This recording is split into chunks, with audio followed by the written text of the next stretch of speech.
Ready sir. வணக்கம். என்னுடைய மகன் சிலம்பரசன் எஸ்டிஆருடைய பிறந்த நாள் இந்த பிப்ரவரி 3.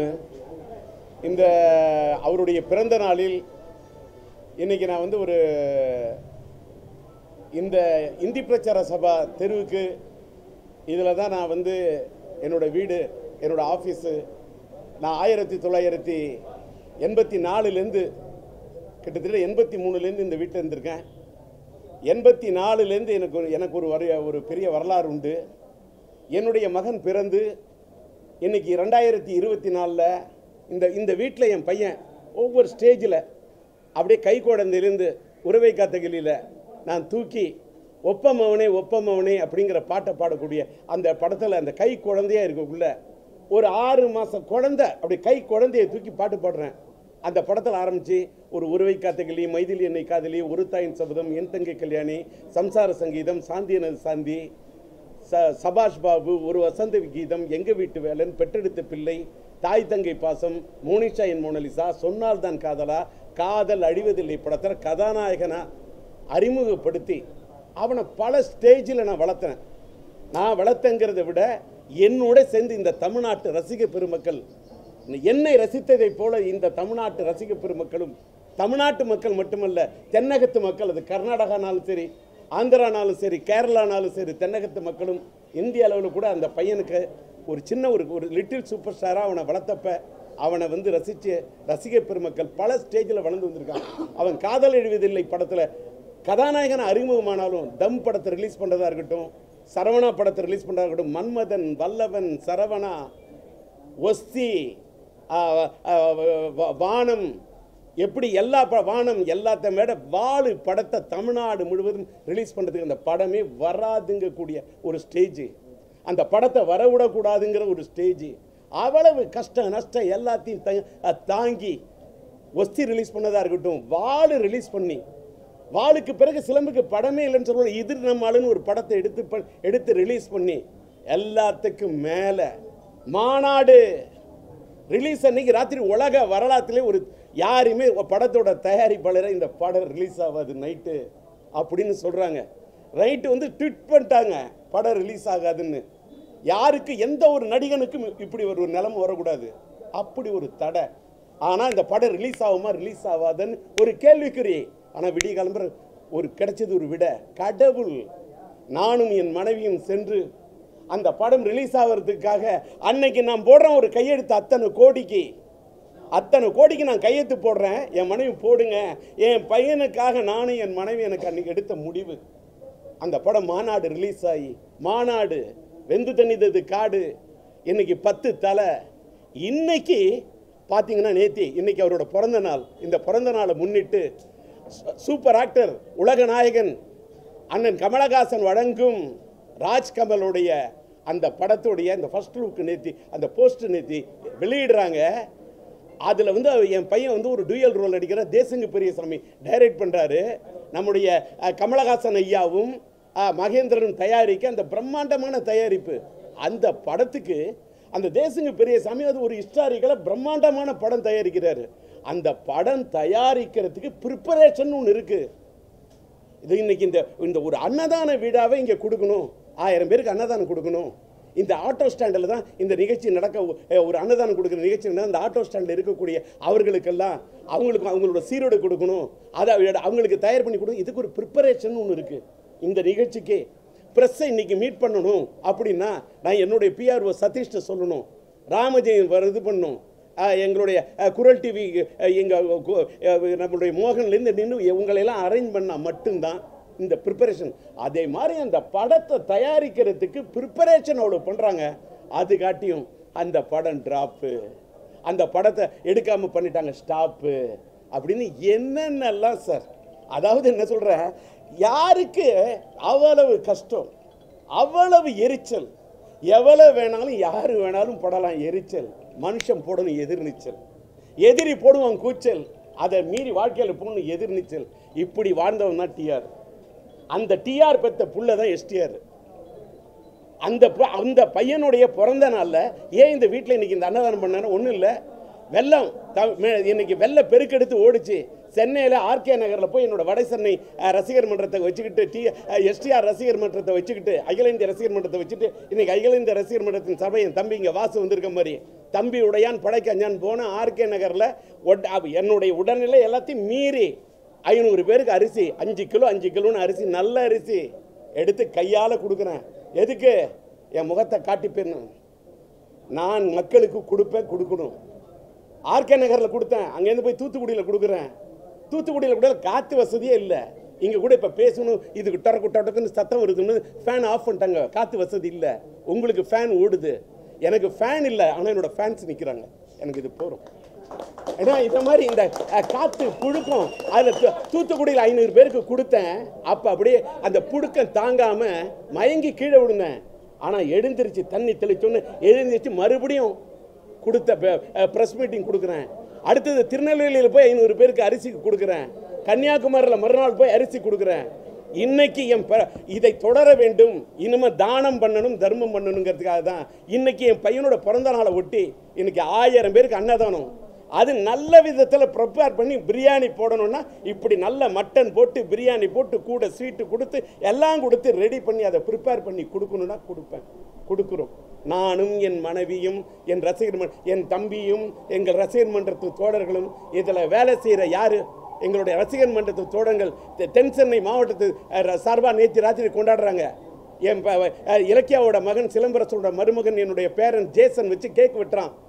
இந்த பிறந்த நாளை கொண்டாடுறாங்க. என் பையன் வந்து கேக் வெட்டி கொண்டாடலையே தவிர என் பையன் ஏன் கொண்டாடலை, ஏன் ரசிகர்கள் அவர் வாழ்க்கையில் இன்னொரு ஸ்டேஜ் ஏறணும், இன்னொரு வெற்றி கொடியை பார்க்கணும், அதற்காக நான் பண்ணிட்டு நான் ரசிகர்களை சந்திக்கிறேன்னு சொல்கிறார்.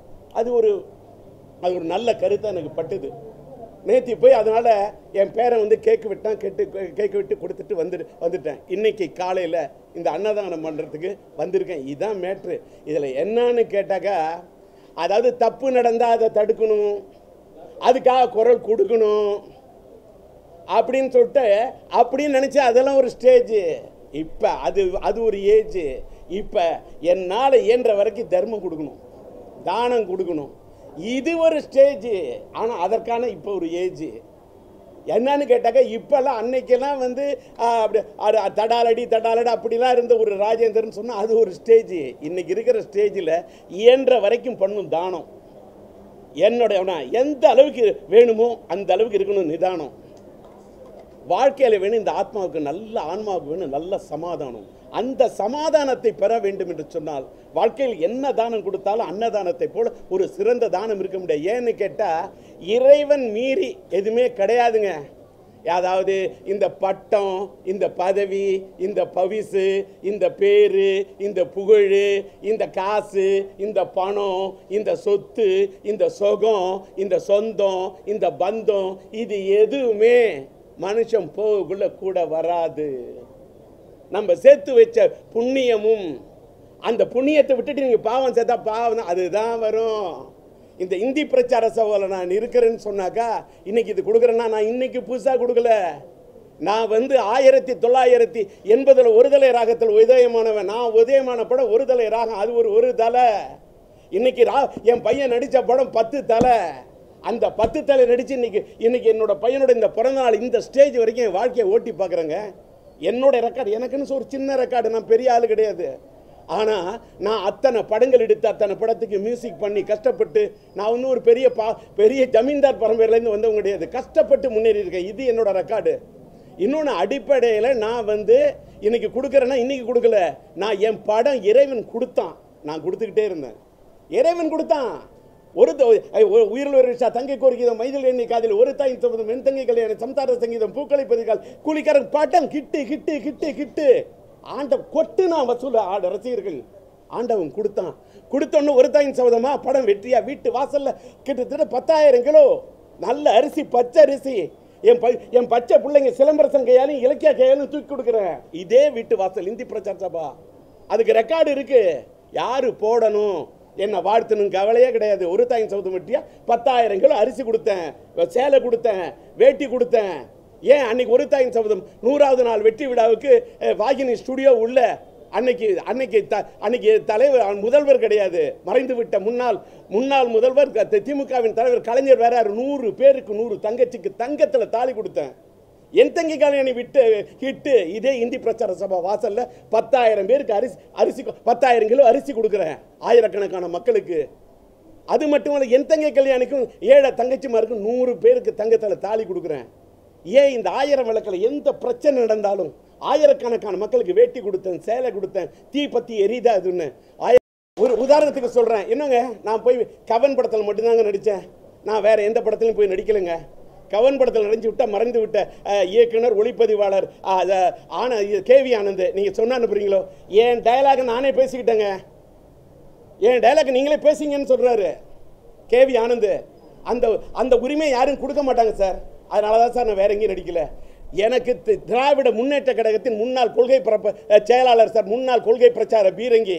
நான் சொல்கிறேன் சார், என் ரெக்கார்டு சார், நான் பெரிய ஆள் கிடையாதுங்க, அரசியலில் நான் பெருசாக சாதிக்கலன்னு எழுதுறீங்களா எழுதுங்க.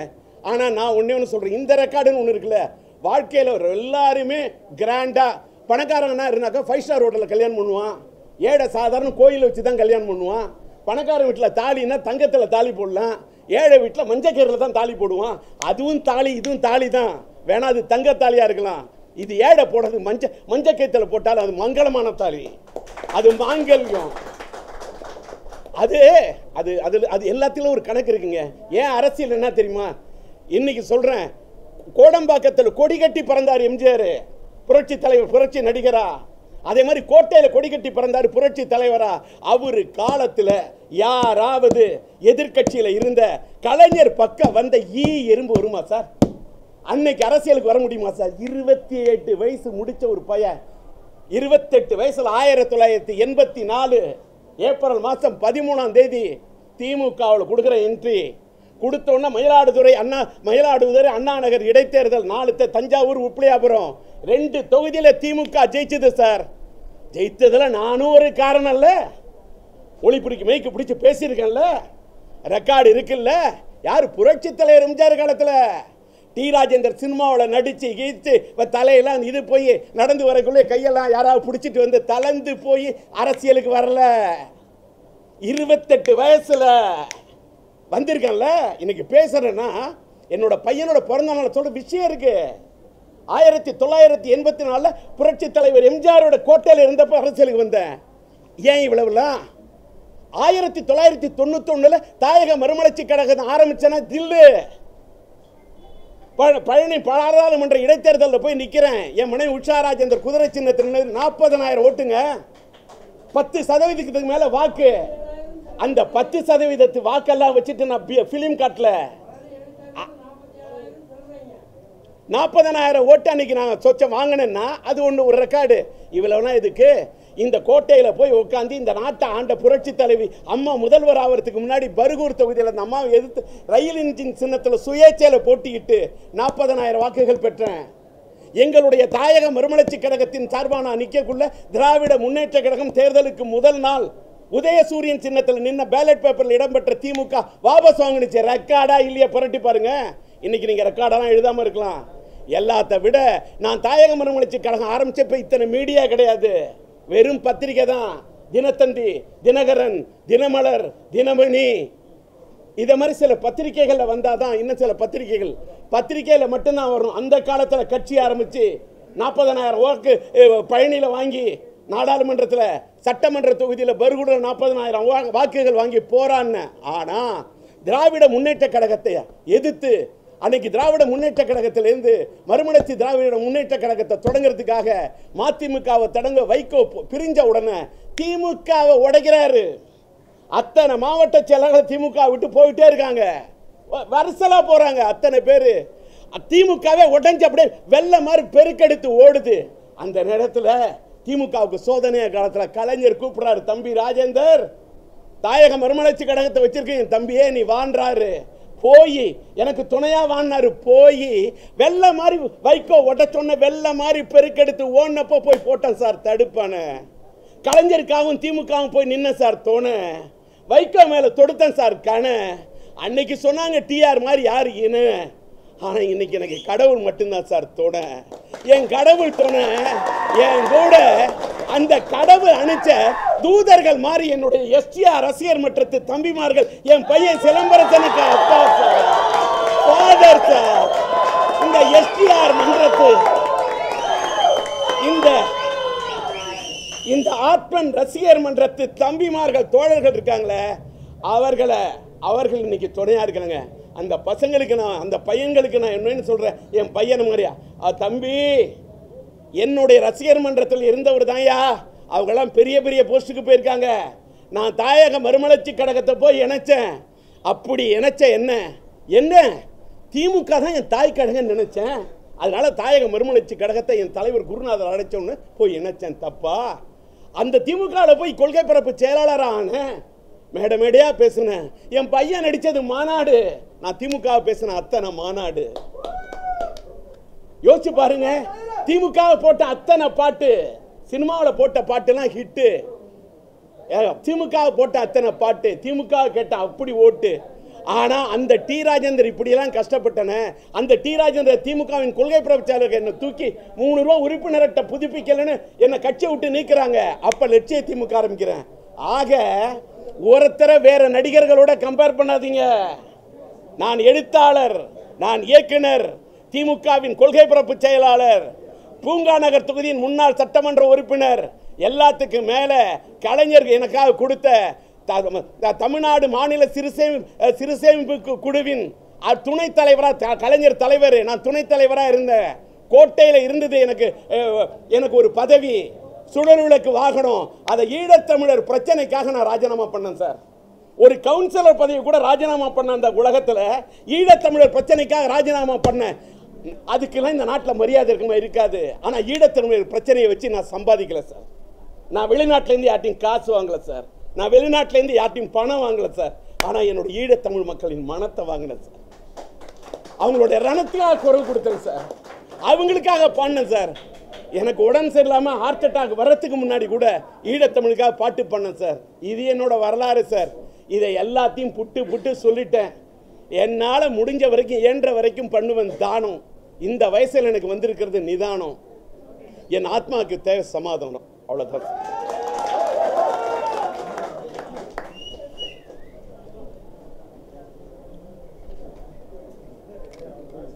அந்த துண்டை கூட, இந்த ஃபேனை மறைக்காதீங்க. என்ன ராமஜெயம், அப்புறமா ஒரே ஒரு நிமிஷம். இன்னைக்கு என் பையனோட பிறந்த நாளுங்க. நான் விரைவிலேயே, நீங்கள் இவ்வளோ விளக்கம் ஏன்னு சொன்னேன்னா, பொலிட்டிக்கலாக அது இது என்ன இருந்தாலும் நான் சீக்கிரமே பேசுகிறேன். இன்னைக்கு எங்களோட மனசு புண்பட ஒரு நல்ல ஒரு அமைதியான சூழ்நிலை. நான் ஒரு தானம் கொடுக்கறதுக்காக வந்திருக்கேன். நான் சீக்கிரமே என் பையனோட பிறந்தநாள் ஒட்டி நான் சீக்கிரம் ஒரு அறக்கட்டளை ஆரம்பிக்கிறேன். சேரிட்டபிள் ட்ரஸ்ட்டு ஆரம்பித்து அது சார்பாக அரிசி கொடுக்கறதா, நன்மை கொடுக்கணும், ஆடை கொடுக்கறதா இருக்கட்டும், மக்களுக்கு மெடிக்கல் கேர், நான் மெடிக்கல் கேர் மக்களுக்கு ஏற்படுத்தி கொடுக்கணுங்க. அதுக்கு எங்களால் முடிஞ்ச அளவுக்கு நான் என் பையன்கிட்ட சொன்னேன், எனக்கு சினிமாவில் சம்பாதிச்சேன், என்னால் முடிஞ்ச அளவுக்கு அத்தனை நான் சம்பாதிச்சால அத்தனை சதவீதம் தர்மம் பண்ணியிருக்கேன். அந்த தர்மத்தால் தாங்க இன்றைக்கி நான் உட்காந்துருக்கேன். அந்த தர்மத்தால் தாங்க நான் நிற்கிறேன். அதே மாதிரி என் பையனும் வலது கை கொடுக்கறது இடது கை தெரியாமல் அள்ளி கொடுக்குறாரு. நான் கொடுக்குறேன்னு சொல்லி கொடுக்கவே இல்லை, யாருக்கும் தெரியாமல் கொடுத்துக்கிட்டு தான் இருக்காரு. ஆனால் ஒரு முறைப்படுத்தி கொடுக்கறதுக்கு ஒரு சீக்கிரமே ஒரு அறக்கட்டளை தொடங்குறேன். அந்த அறக்கட்டளை தொடங்கி அது மூலமாக தானம் செய்கிறது மட்டும்தாங்க என் லட்சியம். சீக்கிரமே நான் அதோட இதை சொல்லுவேன். நம்ம கேட்க வந்தீங்க, இப்போ கேளுங்க.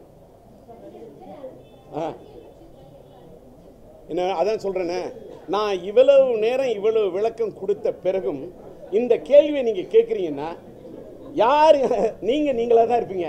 இருங்க, நான் ஒரு அரசியல் என்பது பொது வழிங்க. அந்த பொது வழியில் யார் வேணாலும் வரலாங்க, யார் வேணாலும் கட்சி தொடங்கலாங்க. அவர் வரட்டுங்க, வாழ்த்துக்கள்ங்க. இதை மீறி நான் பண்ண அவரை பற்றி இந்த கேள்விக்கு இப்போ நான் பண்ண விரும்பல விமர்சனம். நான் கடவுள்கிட்ட கேட்கறதுனா இந்த தமிழ்நாட்டு மக்களுக்கு வேணும் விமோச்சனம்.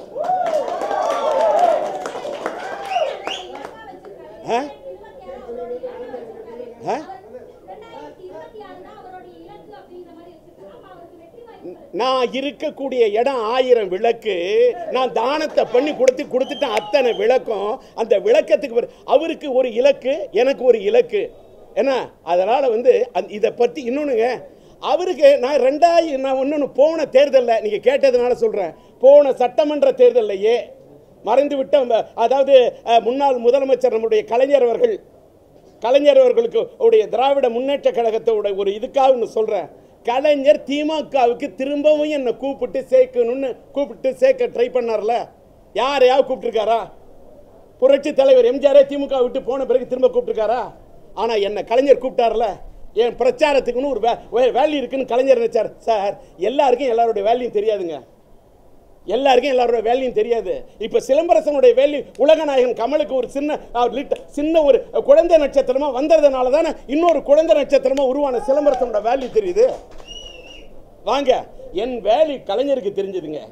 என் வேல்யூ மறைந்து விட்ட அந்த புரட்சி தலைவர் இந்த அம்மாவுக்கு தெரிஞ்சதுங்க. முன்னாள் முதலமைச்சராக இருந்த ஓபிஎஸ் கடந்த சட்டமன்ற தேர்தலுக்கு முன்னாடி என்னை கூப்பிட்டாரு. தேர்தல் களத்துக்கு வாங்கன்னாரு, கூட்டணிக்கு வாங்கன்னாரு. ஒரு பூங்கத்து கொடுத்தேன். அதிமுகவோட இரட்டை இலை சின்னத்தில் நிற்க சொன்னாங்க. ஒரே ஒரு டயலாக் சொன்னேன், திராவிட முன்னேற்ற கழகத்தின் கொள்கை பரப்பு செயலாளர் இருந்தேன்னா நான் எப்படிங்க ஒரு இரட்டை இலை சின்னத்தில் நிற்க முடியும்? நான் விரும்பலன்னு அன்னைக்கு சொன்னேன். என்னுடைய லட்சியம் கொள்கைக்காக வாங்கன்னு எனக்கு ஒரு இலக்கு இருக்குல்ல. ஆனால் அந்த தேர்தலுக்கு போல 3% வாக்கு வித்தியாசத்தில் தான் திராவிட முன்னேற்ற கழகம் வெற்றி பெற்றிருக்கு.